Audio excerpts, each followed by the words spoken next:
Euskaraldiaren 3. edizioa azaroaren 18tik abenduaren 2 iraganen da. 15 egunez herritarrek ahobizi eta belarri prest perfilen bidez hizkuntza ohiturak aldarazi nahi dituen ekimenean parte hartuko dute. Ariketa sozialean parte hartzeko izena emateko epea irekita dagoia da.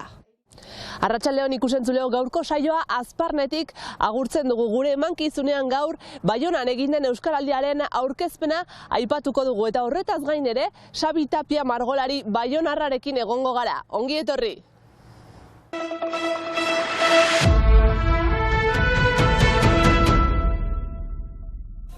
Gazte senpertar bat atxilotu eta pauera eraman dute Kontseilu Sozialistak txio bidez jakinarazi duenez gaur goizean. Herri horretan higiezin agentzietan egin zituzten tinduekin omen du lotura atxiloketak.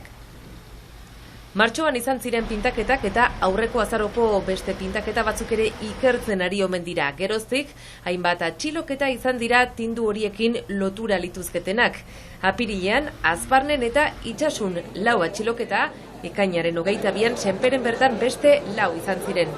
Guztiak aske utzi zituzten oren batzuk berantago kargurik gabe. Atxiloketa horiekin gertatu bezala gaur ere elgarretaratzea deitu dute Senperen bertan arratsaldeko 7etan.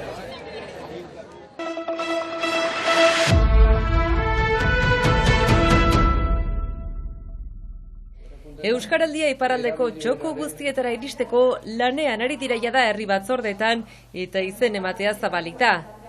Lehen edizioa arrakastatsua izan zen oso, bigarrena pandemia bete-betean eta horregatik 3. edizio honek bigarrenaren jarraipena izan nahi du eta lehenengoak izan zuen oihartzun sozialaren segida izan. Animatzen dugu jendeak kajikak berreskuratzea, kalean egotea eta euskara erabiltzeko kalean eta ikusgarritasuna irabazteko ere bai.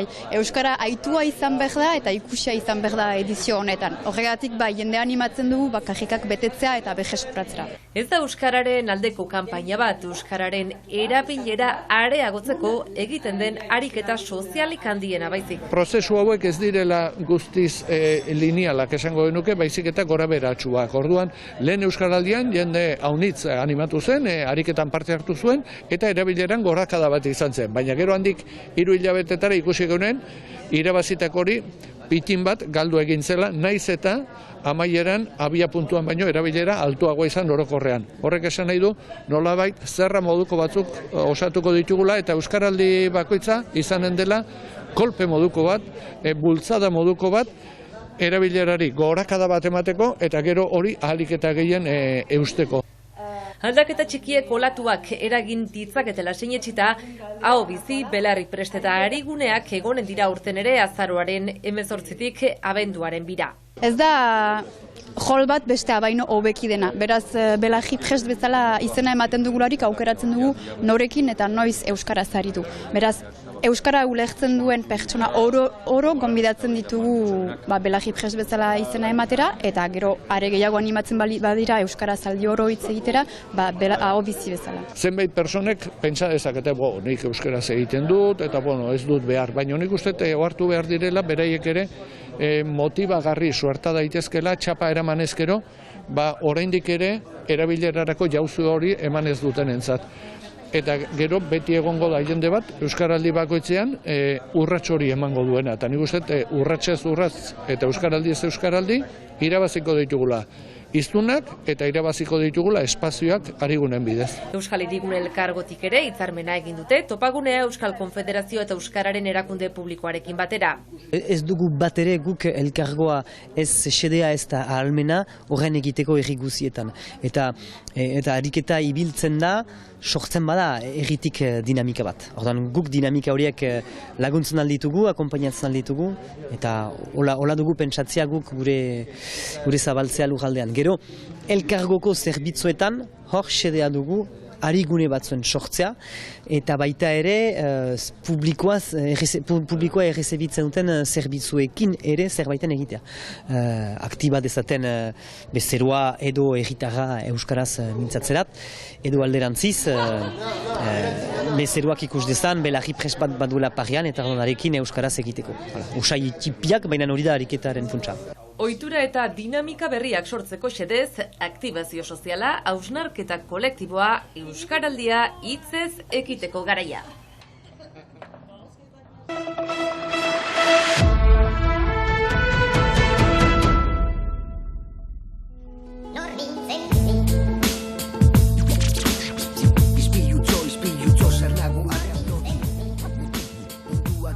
Xab bezala ezagutua den Xabi Tapia margolaria da. Urruñan sortu Parisetik pasa eta orain iparraldean gaindi ibiltzen da bere artearekin txokoak jantziz. Hiriak apainduz, berak dioen bezala. Skate bat apaintzen hasi zen eta orain bere arte lanak aurkitu daitezke Saran, Dona Paulen, Urruñan edo Itsasun. Maite dut azala lantzea, gaizki dagoen azala, adibidez pertsona adindunena edo asko lan egin dutena, ala nora laborariena. Proiektu asko kunkitu dute margolaria, baina batek bereziki. Kokapena dela eta Larrungo proiektua aipa dezaket. Eskatu zidan pertsonagatik ere proiektua berezia izan da. Kaiola Bentako kudeatzaileak eskatu zidan hain zuzen. Danik. Izugarria den pertsona horrek Sarako marka den ezkexarekin albidetu digu toki horretan proiektua gauzatzea baldintza ezin hobeetan. Bi aste zegor naiz bertan eta ez naiz jabetu nuen aukeraz.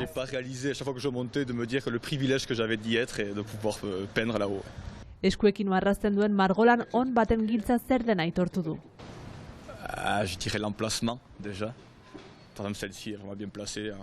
Kokapena errango nuke. Hau adibidez oso ongi kokatua dago. Argazki ederrak ekin daitezkeelako. Lekua benetan garrantzitsua da eta importantea da ere tokia ez sobera aldatzea. Nire ustez leku batzuetan ezin da nahi duguna egin. Je pense qu'il y a des endroits où on ne peut pas tout se permettre. Nahi dudan ezinezkoa dela esan didate. Dena ezinezkoa da saiatzen dugun arte.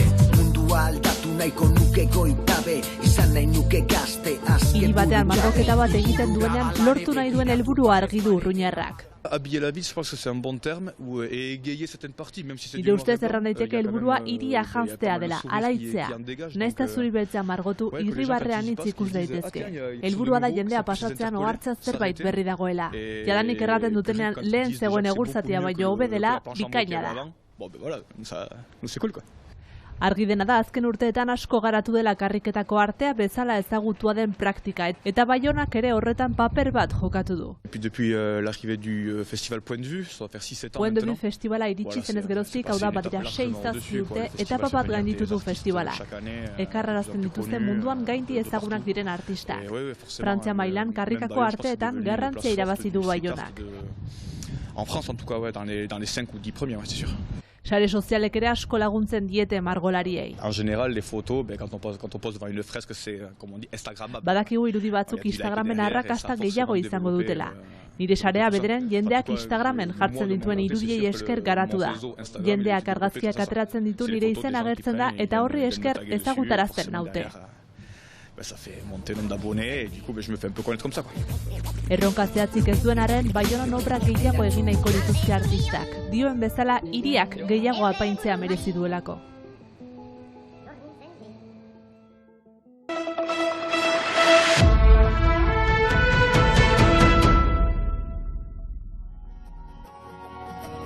Ziburun ospatu diren ondarearen egunen karietara kontzertu berezia eskaini du Xabi Solanok eta DJ Dezetak.